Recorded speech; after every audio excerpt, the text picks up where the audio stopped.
great information, man. That's great information. So now, when you get 100% service connected as a veteran, now would that Mhm. automatically be for the rest of my life where I have that benefit, or how would that actually work?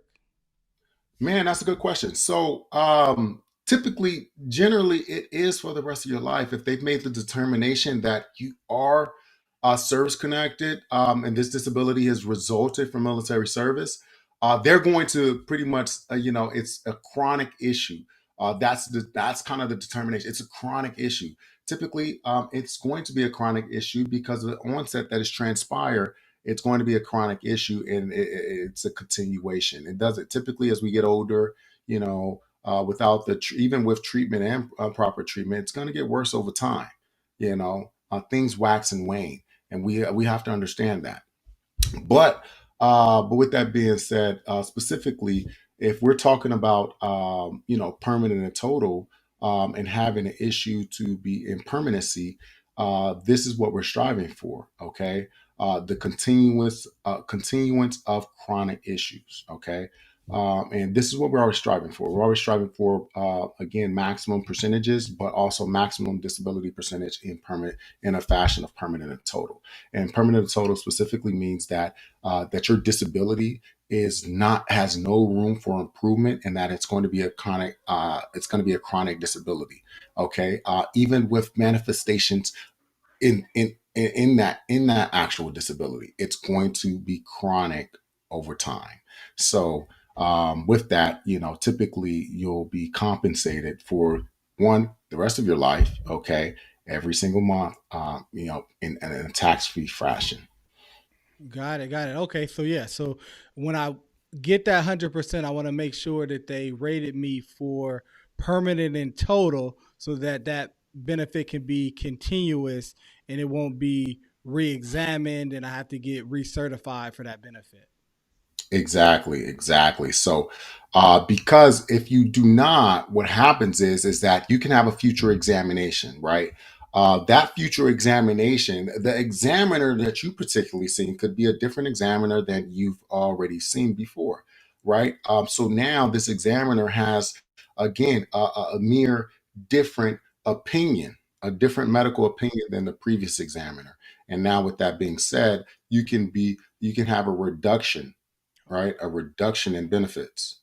And now, you have deemably moved from 100% scheduler evaluation to 80% or to Wow. 70% or Gotcha. 90%, whatever it falls in. Okay. So, with that, or it could just be, again, many of these issues that are chronic in nature wax and wane, they come and go. So you could have had a day that you were just, feeling a little bit better, right? Typically you're not in chronic pain every day, all day, but we understand it is an ailment that comes and goes. So if you are being examined by a CMP examiner, at this point, what happens is that examiner could say, "Oh, you're feeling better.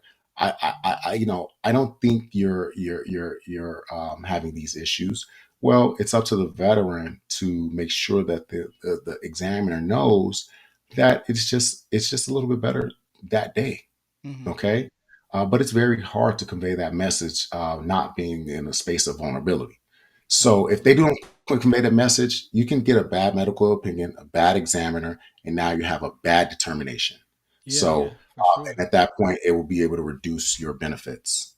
Right. And we definitely don't want that, because in another episode, we actually went over that pay scale, and 100% down to 90, 80, 70.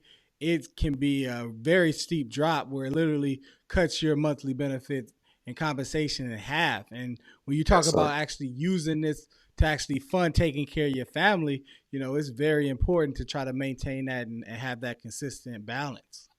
Yeah, I mean, most veterans, they actually utilize these funds to, use that compensation to take care of their family, and unfortunately, not only take care of their family, but take care of themselves, because it's not an easy transition coming from a space of being a soldier or sailor or airman, to civilian to being in a civilian sector. It's a very difficult transition for most, and I don't think there's enough highlighted on that. So utilizing these benefits is very impactful for that veteran and their family, and ultimately you earn these benefits. This is an earned opportunity and benefit for you and your family, but ultimately you have to desire to go after them. It's just again, many veterans have been years and years and years without benefits, and it's your turn to be able to reap what you deserve. Absolutely. No, that's great.